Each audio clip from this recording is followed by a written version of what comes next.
እነዚህን 5 ሜተዶች በስተክክል ከተከተላችሁ እንግሊዘኛችሁን በአጭር ጊዜ ውስጥ ማሻሻል ትችላላችሁ። በተለይ የአምስተኛውማ ሬዝ the key point። ሌላኛው ደግሞ ይሄ ቪዲዮ ለጀማሪዎች ብቻ እንዳይመስላችሁ፣ ኢንተርሚዲየትም አድቫንስድም ከሆናችሁ የቋንቋ ችሎታችሁን አንድ ሌቭል ወደ ላይ ከፍ እንድታደርጉ ይጠቅማችኋል። ይሄንን እምላችሁ ደግሞ እኔ 3 ቋንቋዎችን የተማርኩት በዚህ ሜተድ ስለሆነ ነው። ለምሳሌ አማርኛ፣ አፋን ኦሮሞ and English of course. So stay with me until then because this video will help you improve your English. No perfection chasing in here, okay? Like እርሱት perfection የሚባለውን ኮንሰፕት አውጡት ከማይንዳችሁ ውስጥ፣ ምክንያቱም it doesn't help you get anywhere። የሆነ ነገር አሪፍ እንዲሆንልን ፈልገን በጣም ስትሬስ አውት ባረግንበት ቁጥር we have a chance of failing። አስባችሁበት አትስሩ። ጥሩ ነገር like ጥሩ እንግሊዘኛ ለመናገር አታስቡና እያልኳችሁ አይደለም። That is another topic. But focus on improving, not perfection, okay? So those are the 5 key points that help me improve my English. I hope they will help you too. እናንተንም በጣም እንደሚያግዛችሁ በጣም እርግጠኛ ነኝ። Listen to this carefully, okay guys? ሰላም ቤተሰቦች እንዴት ናችሁ? ሰላም ነው አለን። ዛሬ ደግሞ የምናየው ምንድነው on meeting showing surprise ማለት ነው።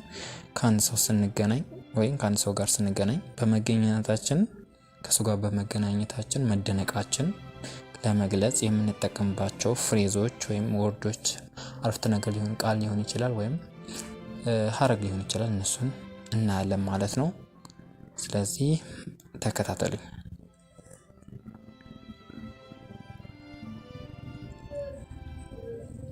አንደኛ oh Rose, I don't believe my eyes. Oh Rosa, አይኖቼን አላምንም። ሁለተኛ What brings you here? እዚህ ምን አመጣሽ? ይሄ በነገራችን ላይ ኃይለ ቃሉ ዲፔንድ ይሆናል። በጣም ኮስተር ካን ያው የቁጣን የሚሆነው ቀላል ካን ያው እንደ ጥያቄ ነው። What brings you here? እዚህ ምን አመጣሽ? What are you doing here? እዚህ ደግሞ ምን ታደርጊያለሽ? I miss you so much. በጣም ናፍቄሻለሁ። I miss you so much. በጣም ናፍቄሻለሁ።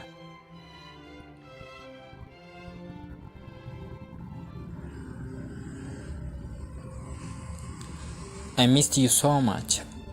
የመጀመሪያው ሚስ ነበር፣ ሚስት ነው እዚህ ጋር I missed you so much። ያው ሚስት ፓስት ቴንስ ስለሆነ በጣም ናፍቄሽ ነበር። Why have you come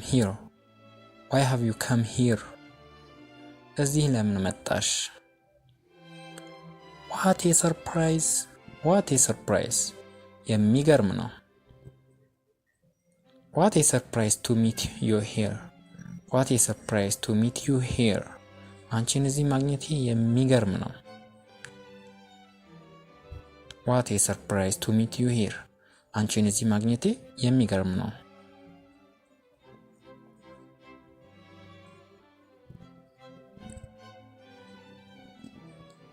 I'm surprised to see you here. አንቺን እዚህ ማየቴ አስገርሞኛል። I'm very surprised. በጣም ገርሞኛል። እንደዚህ በማለት ከአንድ ሰው ስንገናኝ መደነቃችን ወይም ሰርፕራይዝ መሆናችን በዚህ መግለጽ እንችላለን። ቀጣዩ ደግሞ የሚሆነው የዛሬው ትምህርት ምንድነው? ወደ ቀጣዩ እንሄዳለን። 111 ኤምብሬስ ምን ማለት ነው? ማቀፍ ወይም ማካተት ማለት ነው። ሶስቱም ስለዚህ የተቀራረቡ ትርጉም አላቸው ማለት ነው። 112 ኤክስቴንሲቭ ምን ማለት ነው? ሰፊ ማለት ነው። 113 ዋይድ ምን ማለት ነው? ሰፊ ማለት ነው። ኤክስቴንሲቭም ዋይድም ተመሳሳይ ናቸው ማለት ነው። 114 ተቃራኒ ስንሄድ ደግሞ ናሮ 114 ናሮ ምን ማለት ነው? ጠባብ ማለት ነው። 115 ቲን ምን ማለት ነው? ቀጭን ማለት ነው። ስለዚህ ኤክስቴንሲቭ እና ዋይድ ሰፊ ነው፣ ናሮ ጠባብ፣ ቲን ቀጭን ማለት ነው። ወደ ቀጣይ እንሄዳለን። 116 ኢኖርመስ ኢኖርመስ ምን ማለት ነው? እጅግ በጣም ብዙ እጅግ በጣም ብዙ። 117 ሂዩጅ ምን ማለት ነው? ግዙፍ ወይም ትልቅ ማለት ነው። ግዙፍ ወይም ትልቅ። 118 ስሞል ምን ማለት ነው? ትንሽ ማለት ነው። 119 ኢነፍ ምን ማለት ነው? በቂ ማለት ነው። በቂ። 120 ሰፊሽንት ምን ማለት ነው? በቂ ማለት ነው። በቂ። ስለዚህ ኢነፍም በቂ ነው፣ ሰፊሽንትም በቂ ነው ማለት ነው። ኢኖርመስ እጅግ በጣም ብዙ ማለት ነው። ሂዩጅ ግዙፍ ወይም ትልቅ ማለት ነው። ስሞል ትንሽ ማለት ነው። ኢነፍ በቂ ማለት ነው። ሰፊሽንትም በቂ ማለት ነው።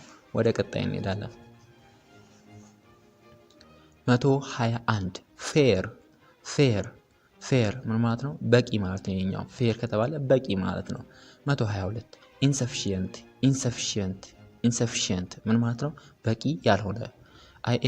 ኢን ወይም አይኤን መጀመሪያ በፊት ለፊት ስለመጣበት በሰፊሽንት ላይ በቂ ያልሆነ ተቃራኒ ይሆናል ማለት ነው። 123 ኤፒሶድ ከተባለ ምንድን ማለት ነው? ክፍል ማለት ነው። 124 ፓርት ምን ማለት ነው? ይሄም ክፍል ማለት ነው። አሁን ፊልም ላይ ካያችሁ ኤፒሶድ ወይም ፓርት ይባላል። ስለዚህ እነዚህ ክፍል ማለት ነው። ተከታታይ ፊልሞች ክፍል 1 ክፍል 2 የሚባሉ ማለት ነው። 125 ቻምበር ይህም ክፍል ማለት ነው። ግን ይሄ ለህርት ለምሳሌ ለልባችን 4 ቻምበሮች አሉት። በግራ በኩል 2 ክፍል አለው፣ በቀኝ በኩል 2 ክፍል አለው። ያ ክፍል ማለት ነው። ኖርማሊ ማለት ነው። ተመሳሳይነት ይቀራረባሉ ብዬ ያመጣሁት ቃል ስለሆነ ነው። 126 ስቴፕ ምን ማለት ነው? ቅደም ተከተል ማለት ነው። 127 ኢንትራንስ ወይም ኢንትሪ ምን ማለት ነው? ሁለቱም መግቢያ ማለት ነው። 128 ኤግዚት ምን ማለት ነው? መውጫ ማለት ተቃራኒ ናቸው ማለት ነው። ስለዚህ አሁን ተመሳሳይና ተቃራኒ ባወቅን ቁጥር እንትናችን ማይንዳችን እየሰፋ፣ ስለዚህ ቃላቱ ተቃራኒና እንትንን እናውቃለን ማለት። ስለዚህ የሆነ ነገር ተቃራኒ ለመግለጽ በጣም ቀላል ማለት ነው። በጣም ይቀለናል ማለት ነው። 129 ጆይ ወይም ሃፒ ጆይ ወይም ሃፒ ምን ማለት ነው? ደስታ ማለት ነው።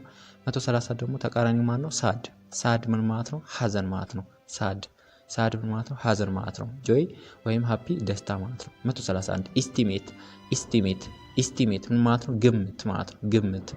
132 አባውት ምን ማለት ነው? የተቀራረበ ማለት ነው። ሌላም አንድ ቃል ጨምሮላችሁ አፕሮክሲሜት ምን ማለት ነው? የተቀራረበ ማለት ነው። ሶስቱም ኢስቲሜት፣ አባውት፣ አፕሮክሲሜት ማለት ነው የተቀራረበ ወይም ግምት የሆነ ማለት ነው። ኢስቲሜሽን መገመት ነው። ነገር ግን የነዚህ ሁሉ ተቃራኒ ምንድነው? 133 ስንሄድ ኤግዛክት ማለት ነው በትክክል ወይም በእርግጠኝነት ማለት ነው። ስለዚህ ይሄ መሰረት ተቃራኒ ነው ማለት። እነዛ ግን የተቀራረበ ነው፣ እርግጠኛ አልሆንም ማለት ነው። 134ም ስንሄድ እንደዛው ሹር ማለት ነው እርግጠኛ ማለት ነው። ኤግዛክትም ሹርም ተመሳሳይ ነው። 135 100% ከተባለ ሙሉ በሙሉ እርግጠኛ ነው ማለት ነው። አንድ ሰው 100% ካለ ሙሉ በሙሉ እርግጠኛ ማለት ነው። ሹር እንደዛው፣ ኤግዛክትም እንደዛው ማለት ነው። 136 ኤግዚስት ምን ማለት ነው? አለ ወይም መኖር ማለት ነው። ኤግዚስት ማለት ነው አለ ወይም መኖር ማለት ነው። 137 አብሰንት ምን ማለት ነው? መቅረት ማለት ነው። 138 ፕሬዘንት ምን ማለት ነው? መኖር ማለት ተቃራኒ ናቸው ማለት ነው። ፕሬዘንት መኖር ማለት ነው። ሌላኛው ፕሬዘንት የሚለው ቃል 139 ስንሄድ ሌላ ሁለቱም ትርጉም መኖር ነው አንደኛው፣ ሌላኛው ግን ጊፍት ወይም ስጦታ ማለት ነው። ፕሬዘንት ወይም ጊፍት ማለት ነው ስጦታ ማለት ነው፣ ለሰው የምንሰጠው ማለት ነው። 140 ኤክስፔንሲቭ ምን ማለት ነው? ውድ ማለት ነው። ኤክስፔንሲቭ ከተባለ የሆነ ነገር ውድ ማለት ነው። ስለዚህ ኢትስ ኤክስፔንሲቭ ከተባለ ይሄ ውድ ነው ማለት ነው። 141 ስንሄድ ደግሞ ተቃራኒው ምንድነው? ቺፕ ምን ማለት ነው? ርካሽ ማለት ነው። 142 ኢቭኒንግ ምን ማለት ነው? ምሽት ማለት ነው። ኢቭኒንግ ምንድነው? ምሽት። 143 ናይት ምን ማለት ነው? ማታ ማለት ነው። ማታ ተቀራራቢ ናቸው ማለት ነው።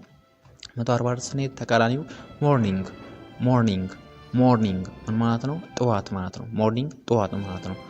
145 አፍተርኑን ምን ማለት ነው? ከሰዓት በኋላ። አፍተር ምንድነው? በኋላ ማለት ነው። ቢፎር በፊት ማለት ነው። ስለዚህ አፍተርኑን ከተባለ ደግሞ ከሰዓት በኋላ ማለት ነው። ኑን ራሱ ምን ማለት ነው? ከሰዓት ስለሆነ ወይም ቀትር ሰዓት ማለት ነው። ሶ አፍተርኑን ማለት ነው ከሰዓት በኋላ ይሆናል ማለት ነው። ቺፕ ርካሽ፣ ኢቭኒንግ ምሽት፣ ናይት ማታ፣ ሞርኒንግ ጠዋት፣ ኤክስፔንሲቭ ውድ ማለት ነው። 146 ደግሞ ኑን ምን ማለት ነው? ከሰዓት ማለት ነው ወይም ቀትር ሰዓት ማለት ነው። ፀሐይ 6 ሰዓት አካባቢ ማለት ነው። 147 ኤቭሪ ከተባለ ምን ማለት ነው? እያንዳንዱ ማለት ነው። እያንዳንዱ 148 ኢች ምን ማለት ነው? እያንዳንዱ። ስለዚህ ተመሳሳይ ናቸው ማለት ነው። 149 ኦል ምን ማለት ነው? ሁሉም ማለት ነው። ሁሉም ማለት ነው። 150 ነን ማንም ወይም ምንም ማለት ነው። የኦል ተቃራኒ ነን ነው ማለት ነው። ኤቭሪ እያንዳንዱ፣ ኢችም እያንዳንዱ ማለት ነው። ኑን ከሰዓት ወይም ቀትር ሰዓት ማለት ነው። ስለዚህ ይሄን እንይዛለን ማለት ነው። ኑን ከሰዓት ወይም ቀትር ማለት ነው። ስለዚህ ይሄ የዛሬው ትምህርት ይሄ ይመስላል። So thank you for being with me. This is Unique English Basics 2. So ከኛ ጋር እንግሊዘኛችሁን ደግሞ to another level መውሰድ ከፈለጋችሁ በአካልም ሆነ በኦንላይን መማር ትችላላችሁ። Bye guys.